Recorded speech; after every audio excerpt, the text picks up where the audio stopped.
All right, thank you. I'll now recognize myself for 5 minutes. Mr. Horwitz, there are several components within the Department of Justice. Why are there multiple different standards and policies for confidential informants? Why not just one that they all operate under? Why do they each have individual ones? What's the answer to that question? Well, I think in part it has to do with different missions, but that is a question we've repeatedly asked whenever we've looked at programs. We asked that question in the Fast and Furious review that we did. I think there are reasons why, for example, the FBI, which has a substantial counterintelligence component, would require additional and particular policies. But I think one of the challenges the Department faces is making sure that through the Deputy Attorney General's office, it is making sure that each of the components have certain baseline procedures that every single one of the components needs to meet. So have you been able to look at, for instance, the DEA confidential informant policy? We have. Mr. Patterson. Yes. We've asked repeatedly to see this policy. You have yet to give us a copy of this policy. Why not? Sir, back in November, you had asked me at the end of that hearing to provide you a copy. I set off on that endeavor throughout the month of December trying to get that, or at least get some clarity as to the turning over of that policy.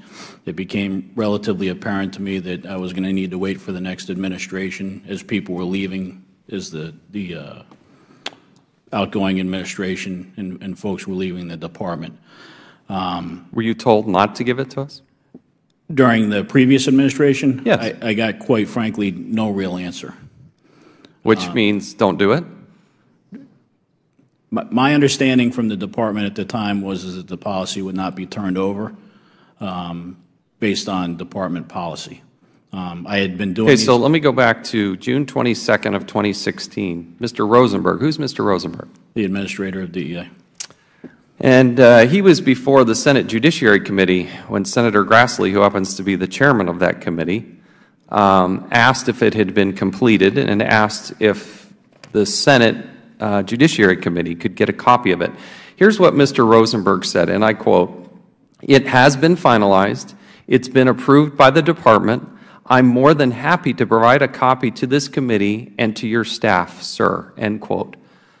Did they ever give a copy of the confidential informant policy to Senator Grassley and the Senate Judiciary Committee? They did not. Why not? I have spoken to the administrator about that comment. You caught me off guard when you had brought that up on November 30th. He had said that he had intended to mean in camera as a copy of the policy. You understand that that's different, right? We've had this discussion. We have had that discussion, sir. Okay, let's play. I actually want to play the video of you and I having this discussion from last time you were here in November of last year. Let's go ahead and put up this video if we could. And why? What's the justification for not allowing us, giving us a copy of that policy? That I don't know, sir, but I'd be happy to find out what the justification is and also get that. When will you get me that answer?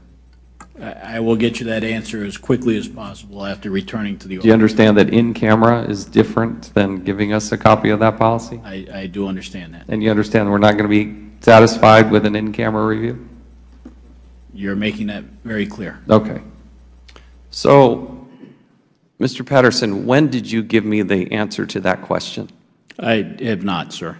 My understanding is... And you testified under oath, you promised me in November, as soon as you get back to your office. And we're in April, and I still don't have it, and I still don't have an excuse either. So why are you not giving this to us? Sir, my understanding is that committee staff was contacted yesterday by the department. Yesterday, right before a hearing. What a coincidence. Sir, if I may say this, so I will take full responsibility that I know the Attorney General was sworn in February, and from February until March 11th, I did not go back to ask this question. On March 11th, I had the opportunity to watch other hearing, which prompted me to ask two questions to the department. One was why Mr. Horwitz hadn't received our policy on mitigation for threats, and the second was to go back and say that we still have a lingering thing to address the issue of the policy and the request of yourself. Okay, so let me get this straight. The Inspector General and his staff can see the confidential informant policy, but you refuse to give it to Congress. What is it that you think that Congress doesn't have the right to see? Sir, again, I work for the Department of Justice. And Who specifically is telling you not to give us this? I spoke yesterday to members of the DAG's office. Yeah, okay, let's name some names. I had a conversation with Armando Bonilla in the DAG's office yesterday. And what did he tell you?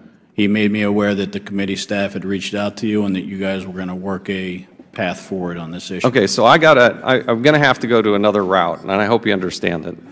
Are you able to accept service of a subpoena? You personally? I would assume so, yes. You're not sure?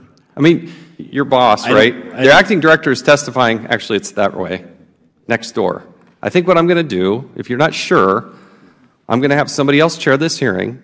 I'm also a member of the Judiciary Committee, and I'm going to go serve him this subpoena. Congress has a right to have this material. And it is unbelievable to me that you think that we shouldn't have a copy of it. Now, you may be caught in the middle. You may be listening to others, and I'm sure in your mind you're thinking, I don't get to make this decision unilaterally, but you are the one that the DEA sends before us. And so I don't care if it's the Obama administration or the Trump administration, nothing's changed here.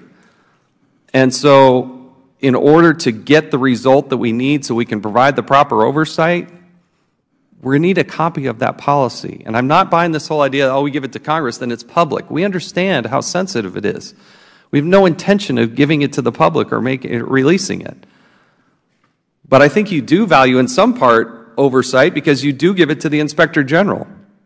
But remarkably, you won't give it to the Oversight and Government Reform Committee, nor will you give it to the Senate Judiciary Committee, and my guess is you won't give it to the House Judiciary Committee. And we find that wholly unacceptable.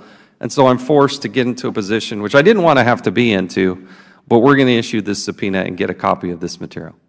My time has expired. I'll yield back and now recognize the ranking member. Let me say this. We will make America great again.